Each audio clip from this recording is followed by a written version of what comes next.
Two-part question. One is, from your experience, what type of changes have you seen in the military from a work-life perspective within the last 10 years, and what type of changes do you see on the horizon?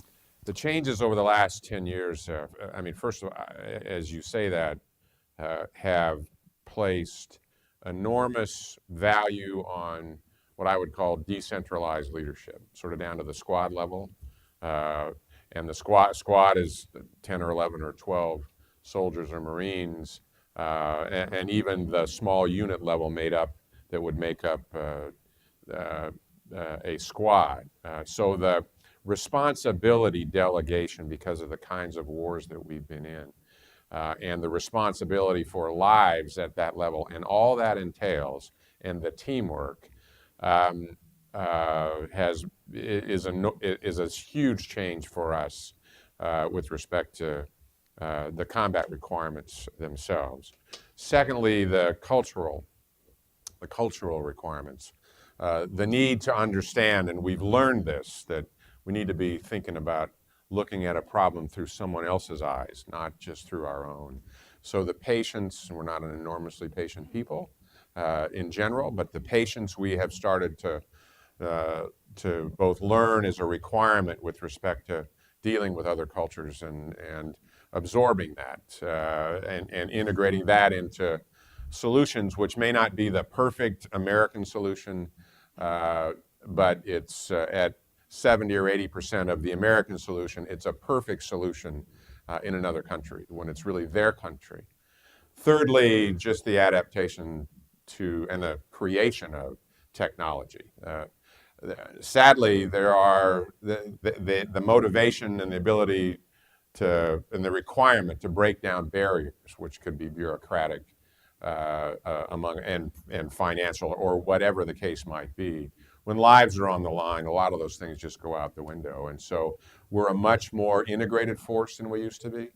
The force is we call it in the military, we call it jointness, but we just know a lot more about other services than we used to. And so the ability to adapt the technology, and many of the changes that we have made have come from the field, tied to the need to ensure or better ensure that we were protecting ourselves and that we were more capable. I mean, those are three things that I guess broadly I'd say this is at a time of great change for the world, for our country, for us as individuals, for organizations. These young men and women, whether they know it or not, they're agents of change, because that's basically what they've done for the last decade in very, very difficult and in many, many cases, incredibly successful circumstances. One thing I've noticed, at least the stats that I've seen, is that women homelessness has increased or doubled in like the last 10 years. Is there something specific you're doing because women tend to be the primary caregivers? The fastest growing population of homeless vets are women. And as we know, women bring the children with them into homelessness. And most homeless shelters are not designed for children. They don't have safety in place. They don't have the resources that they need for a child to be able to go to school, get the right medical care, get the right counseling.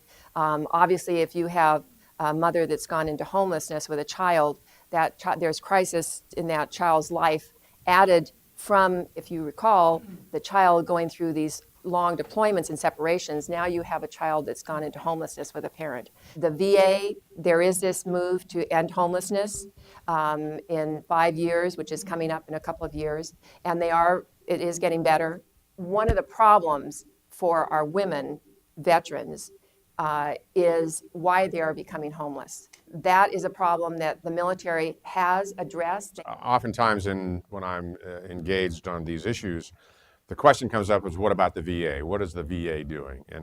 And I think with respect to female vets, the VA is adjusting. They were not ready for these wars and the number of female vets, that 250,000 who've been in and out of Iraq and Afghanistan. So they're changing, but it's slow. And the VA is by and large a benefit-oriented organization, so sort of the totality of requirements that exist for a family, they don't cover. And in fact, we have in the military huge number of programs for families. Some of them terrific, some of them not so good.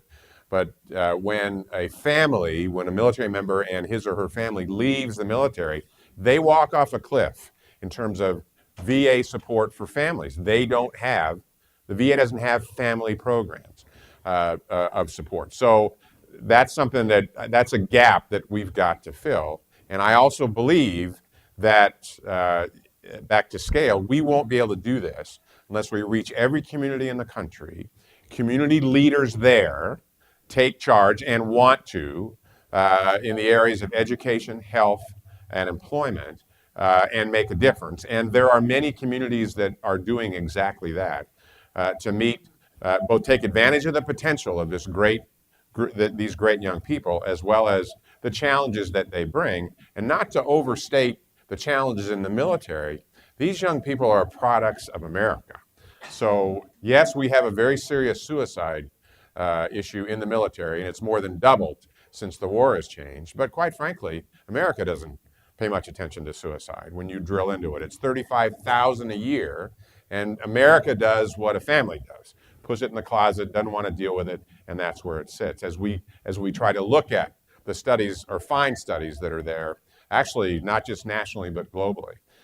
So we embrace the Americans that come into this all-volunteer force, and as I said, they are truly extraordinary, but they also bring challenges. I'm very troubled by the situation with suicide, and I'm hoping you could speak more about that. I come from a family where there was suicide in our family, and the first thing you want to do is hide it, never talk about it, because there's a stigma associated with it, in spite of all of us going on to have successful lives. And I think that this is even troubling us as companies. I don't know how to respond to it, and I don't know how to help people who are worried about this issue when they make hiring decisions. I'd like to tell you I've got a lot of answers on suicide. I don't. We've invested about 3 years ago, invested in a $50 million 5-year study, and I met with the 4 or 5 suicide the doctors who were the leaders in the country on this, or so I was told, to try to, and I said, I don't have 5 years. I'm going to lose too many between now and then. So I forced them to generate results as they went, and they're clearly not through this. An early result was over 50% of those who killed themselves had a prior mental health intervention before they ever joined the military. Now, if I signed up and put that on my application form, the chances are that we may not accept you. So because of the stigma that's associated with that. And I think there are very few people I've ever met that don't have this in their family, in their workplace, or somehow, real, mental health challenges. And I think we as a country have to figure out how to embrace solutions with respect to that, as opposed to, continue to stigmatize it and put it aside. And yet that same individual who may have had a mental health intervention, could be the future leader of the military, as far as I know. What do I know at 18, or someone who's 18 years old, with respect to that? I think we have to be more holistic in how we approach that, and not, and it's easy for me to say this, not stigmatize it, but work through that in much different ways. We are woefully short of mental health specialists in the military. Well, we're woefully short throughout the country. I mean, for 80% of the challenges that just pile up for our young couples, it's not particularly deep. And then if you had an ability to hand off to somebody if it was a much more difficult problem, fine, do that. I actually spoke with a vet and now a professor up at Syracuse. And Syracuse, since 2006, has invested in the business case for veterans. And has both pulled up research and done research that says basically the business case for vets is overpowering. And one example was, if you bring a vet versus a non-vet into a company, that you will see that vet they may struggle initially, but after 3 or 4 years, they've been promoted twice, where the other individual has not. So very clear, compelling business case, which quite frankly, I wouldn't be here trying to, this isn't about just doing a good thing. I understand that, that businesses are bottom line oriented. I get that. And my belief is, and you can obviously do your own research, my belief is that from a business case, it's there. And it's there because of the discipline. It's there because of the life experiences. It's there because of the cultural exposure. It's there because of the team and the mission before self. It's there because they're timely. It's there because they're loyal to organizations. They are adaptable, back to they've been through changes that have been extraordinary. And the other thing is they care about each other, they care about people. So there's just a tremendous upside from my perspective of hiring a vet and then giving them that little period of time to kind of get going as you would anybody and then letting them run, because I think in the end they're going to change the world.